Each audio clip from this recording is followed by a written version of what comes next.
Good evening. My name is Alexander Hagan. Tonight I'd like to speak to you about recent events in Libya. I have spent about 1,000 hours compiling information about Libya, initially enthusiastic about the rebellion.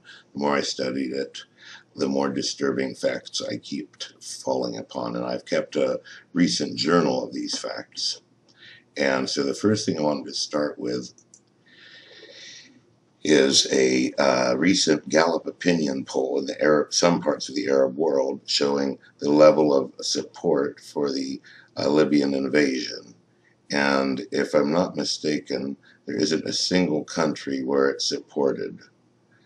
It would be interesting to have Qatar in here. So this gives you an idea probably of something of the nature. Like, for example, what about the Tunisians and Egyptians?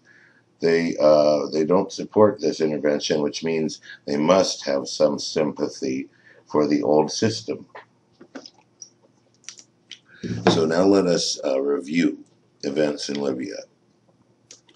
So the first thing I want to bring to your attention is background. I will do it as quickly as possible, but that way, if you want to just review the screen, you can. So this is just the table of contents alone on Libya. So let's just look at that because it's obviously overwhelming. The first thing I do is I point out that Libya had a high human development. And I have this, I'll show you this Libya Blowback Report. I'll put a URL to download it.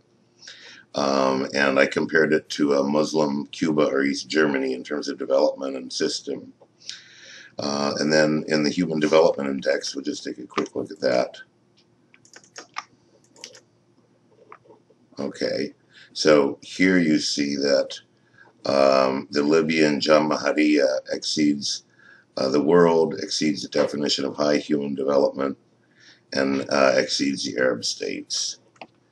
And some brief examples of this.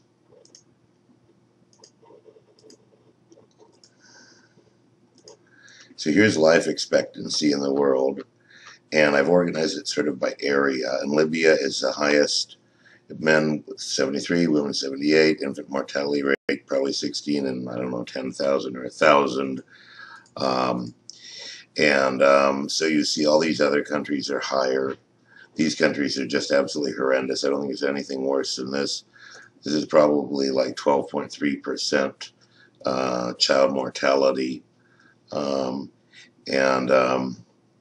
19.8% at, I don't know what it is, whether it's 1.9. This we do know. This is their age they survived to. So in Libya, we had people living 75, 76 years, 1 year longer for women than Tunisia. And the U.S., top in their class, in Cuba, 77, 81.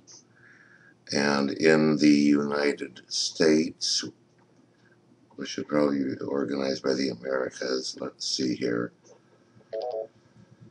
Estados Unidos.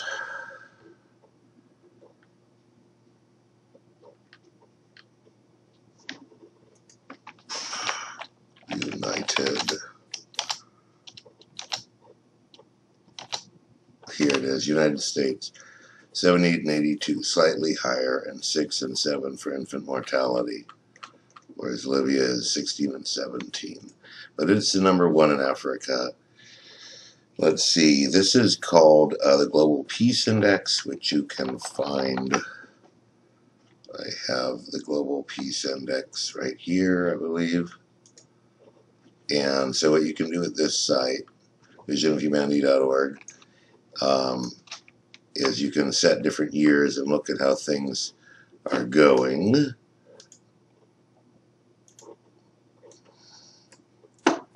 This is kind of kludgy, sorry. So you see in 2012, Libya is a red.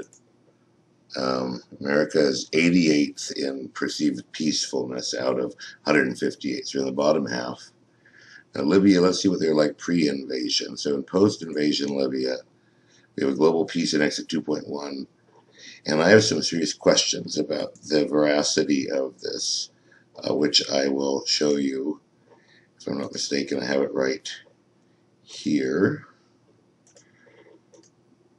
let's see. No, I'm sorry. We have it. There we are.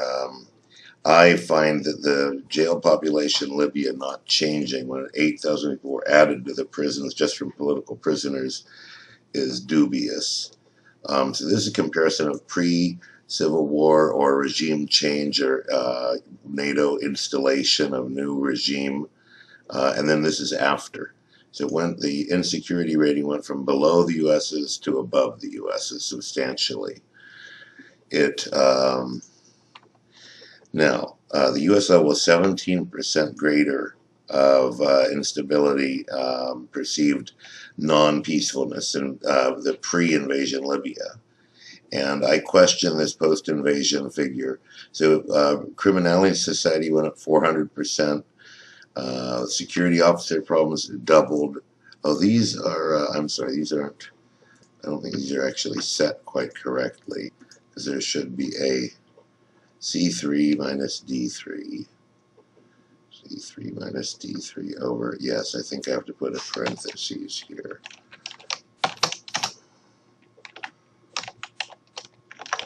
Sorry, folks. Yes, okay. So I question these figures. I think it's much worse, but it's showing a 67% increase in access to weapons, 150% in armed internal conflict, but 5 is maximum, you see. Violent demonstrations, crime, political instability, political terror, which I question. How could political terror not change? Although in a way, I guess I can understand. It's actually terrorist acts. It doesn't make any sense, especially the bombing. That's just insane. Weapons imports is also insane. Deaths from conflict, obviously, correct. So if you compare the Libyan level to the U.S. is lower in organized conflict, lower in violent crime. It is higher in perceived criminality. That's crazy, though. That doesn't make any sense. The U.S. is 50% under Libya equals. Well, let's take an actual look at it. Yeah, that's so Libya. I don't believe Libya's crime rate was higher than the U.S. because they had way less jail population. And you see here the U.S. has a very severe one. So in education terms, Libya had 17 years of schooling, with 16 for men, 17 for women on average. The United States, 16 and 15. So actually had more years of schooling. And incarceration rates, the U.S. 715 per 100,000 people, Libya 173. So this gives you an idea that we haven't really been told an accurate picture about Libya. So I want to go straight to the story now. So let's see. First of all, I want to give you the basic data. So we're going to go back to sort of where I left off last time. And let's see if this is about right. Yeah, right around here. Let's just start right about Dan Simpson. This was a while ago. A problematic victory in Libya. So in this case, we have a respected American, a former diplomat, and he's talking about the problems of the Libyan invasion, which you can read yourself. And so he sees a lot of potential blowback. Here in the Washington Post, it talks about the prisoners languishing without charge, 7,000 prisoners. I think the figure might be higher, packed into ratty little torture cells.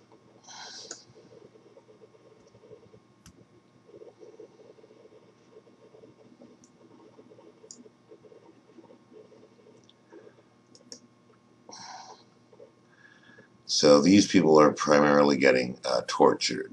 Prisoners, okay, and let's see here. What else have we got for you in terms of articles? Now legislation criminalizes free speech. You're not allowed to speak in support of the former government.